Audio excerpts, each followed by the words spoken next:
YouTube, what the crap's going on? HeirofCarthage here. I was trying to play some online battles of my own. I've had a lot of crashes, especially in FFA battles, so hopefully these replays don't crash, though if you're watching this, it obviously didn't. I wanted to see this one. It promised a hellblaster volley gun being used against the High Elves, and I wanted to see that. I already see two Sun Dragons floating around, Tyrion, so a lot of fire damage potential here. Waagghhhh for the Empire. Now, he better be careful. If Tyrion and those dragons get on him, and there's a noble here as well, Waagghhhh could find himself very dead in a big hurry. The volley gun has the potential to do a ton of damage if it can stay safe and continue to fire, but the High Elf infantry is looking rather crap as a result of the noble, Tyrion, and the two dragons. So let's see what happens here.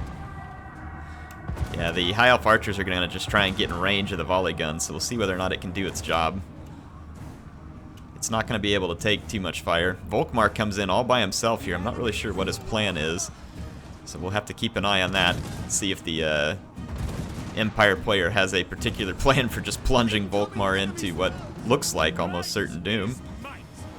Net used to control one of the dragons here with a silver bullet handy. That's going to be a very nice play by the Empire. Waagghhhh is pulling out. It's a smart move.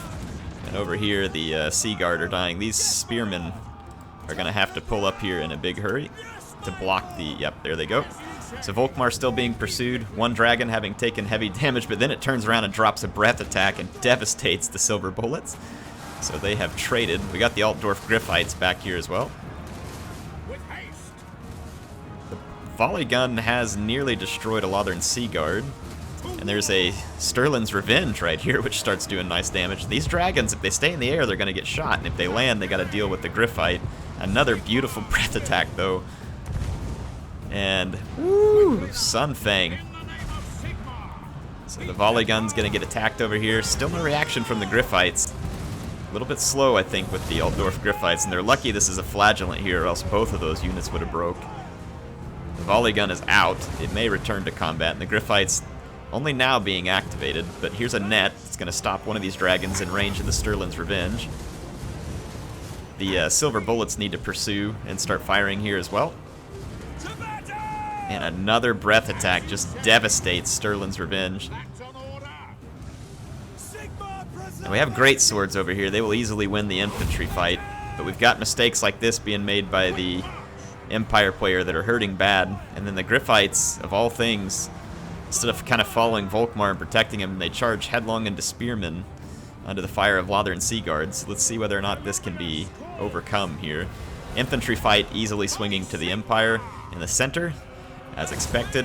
Some healing coming up for the the High Elf player. Sorry, who is healing? Oh, it's the Lore Master. So many heroes for the elves. And they're pursuing Waagghhhh.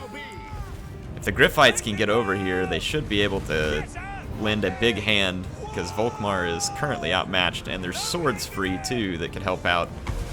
And more Empire troops need to start coming back in. Yeah, just keep the Light Wizard away, as long as the... Yeah, Mystifying Miasma, that's a good cast. So here come the Griffites, and these other units on the ground here aren't going to want to be in a prolonged fight with the Griffites. They do a lot of armor-piercing damage, and there's great swords coming in. So this is going to be a lot of armor-piercing and terror that gets kicked in for the Empire, and then a nice job keeping Waagghhhh moving. And then here comes another net. It's going to pin down all the High Elf units. This is probably going to lead to the death of one of the Sun Dragons. Yep.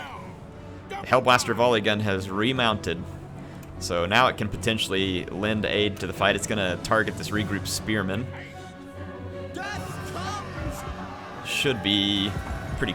Well, it's targeting the very edge of the unit, as is typical for Total War games since Shogun 2, maybe before. Alright, so it looks like the dragon's headed over to try and take out the volley gun, and you got the Lore Master chasing the Light Wizard, and the Light Wizard wants nothing to do with that. And I can't say I blame him. Now that's strange, the dragon pulled away here. Not really sure why, because that volley gun can cause some serious damage. One dragon is out, and the Griffites and Swordsmen are tearing apart Tyrion. who could use his Sun Fang to ruin the Sons of Sigmar. Ooh, yeah, the Lore Master's not going to like fighting Volkmar, I don't think, because Volkmar... Well, he doesn't have a bonus versus infantry, which is strange for a chariot unit. There's the Sun Fang, and the Sons of Sigmar get a little bit sunburned.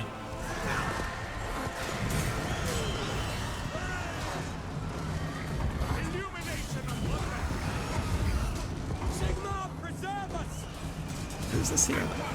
Oh, it's the noble. I was like, who's the dude on the horse? I was trying to figure that out, because I knew the Griffites should be mounted on the Griffin. Yeah, Volkmar actually not causing a lot of damage to the Lore Master. And it looks like the Hellblaster volley gun, as expected here, has had time to shoot the dragon out, because the dragon ignored it and went for a different target. So the battle ends up a little bit scattered. We got some swordsmen who need to head back this way, and they are. Tyrion, being tanky, as Tyrion does, the second dragon is routed.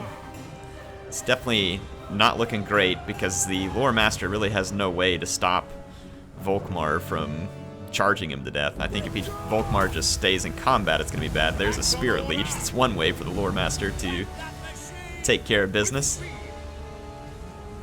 I think Volkmar does have the Jade Griffin. These great swords coming back could be real important here, because the Altdorf Griffites were defeated due to a combination of the mystifying miasma and just tankiness on Tyrion's behalf. He's got 145 kills, largely due to the Sun Fang. Can the volley gun get a point-blank shot? You know they're gonna try. Nope. Looks like it's not all that great at aiming at these single unit models. This is just gonna give the Lore Master the it's like Volkmar is like, hey guys, I brought you a present. It's like he pushed the Lore Master over there so that he could start decapitating the crew. Sorry, this might be one of the funnier moments I've witnessed in online play there, where Volkmar actually probably led to the early destruction of some of the crewmen on that volley gun. Yeah, with these extra great swords around, it's going to be a tough victory, I think, for the High Elves. The volley gun is trying to stay mounted. This Lore Master gets pinned between Volkmar and a gun. Here comes some spearmen. The Lore Master is about to have trouble being effective because he's getting pushed around by so many units.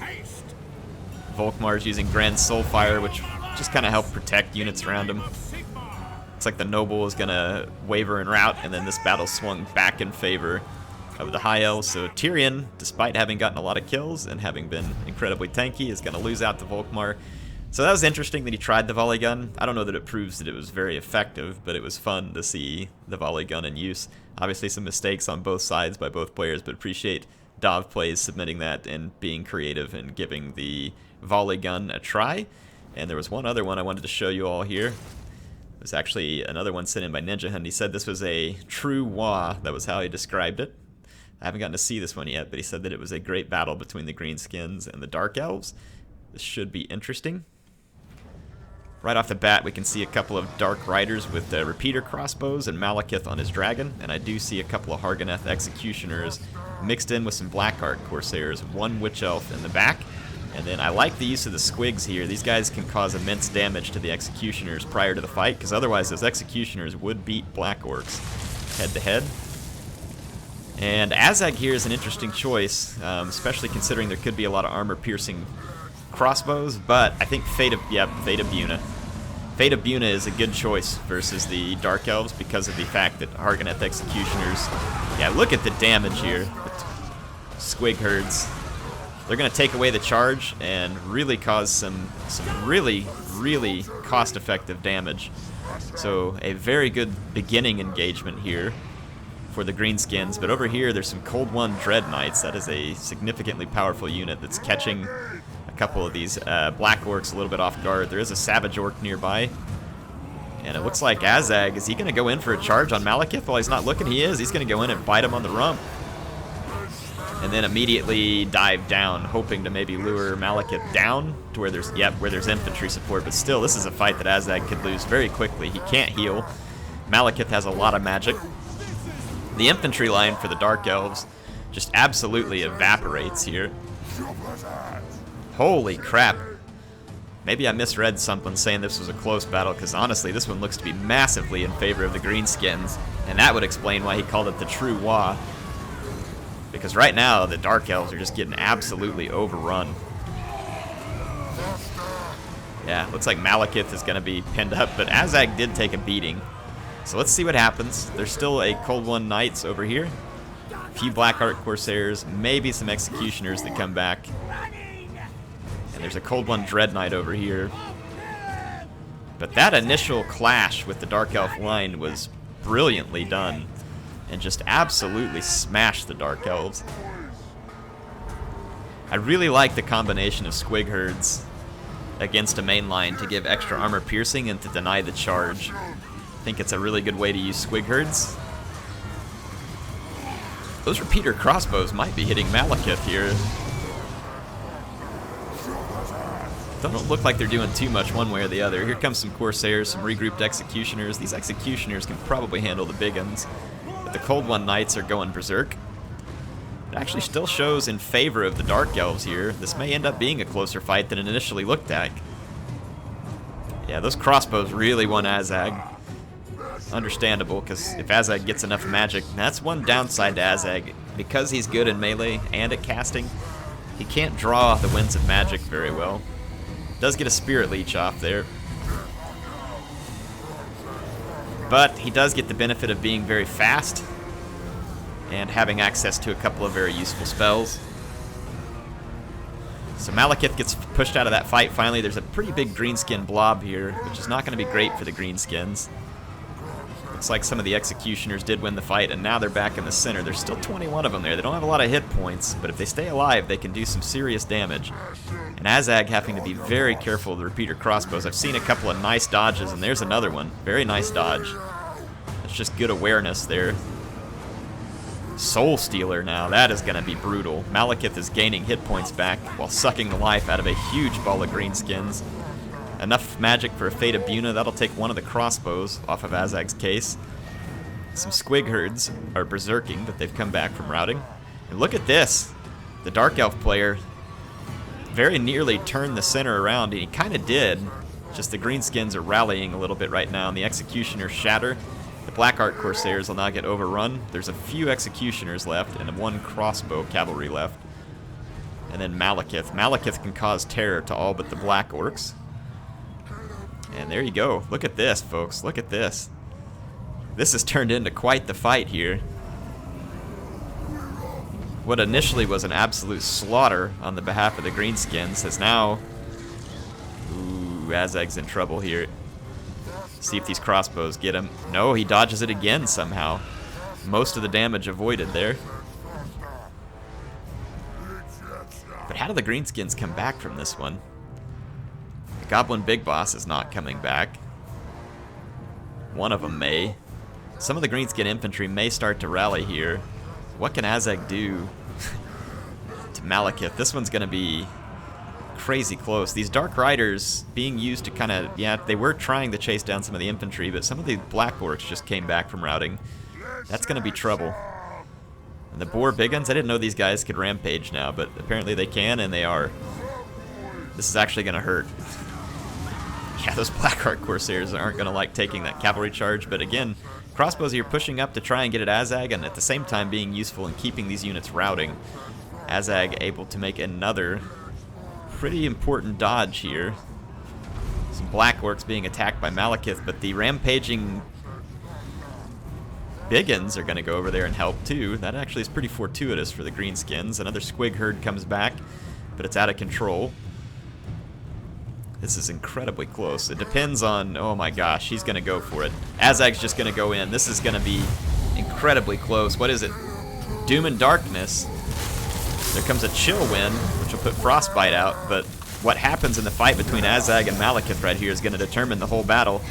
Malekith hasn't turned around to hit Azag yet. Oh, this is going to be close. Oh, Malekith routs, I think. Look at that. Malekith just did not get turned around. And the gutsy move here by Ninja Hun is going to give him the victory in what otherwise, quite honestly, looked a little bit hopeless. That was a good replay. That was really nice. I mean, it was a really nice turnaround by King Ajizal there, or whatever.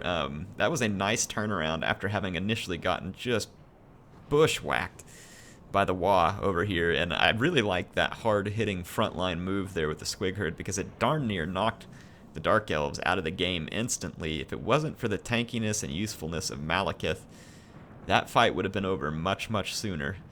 But again, testament to how good Malekith is. He is definitely one of the better legendary lords in the game, in my opinion.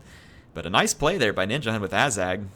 Very crafty at dodging the armor-piercing bolts, and a nice job of attacking Malekith there at the end. They say fortune favors the bold. Well, in this case, fortune favored Ninja Hun for being bold and doing that charge. I would have probably kept trying to figure out some other way, and honestly, that probably would have led to him losing.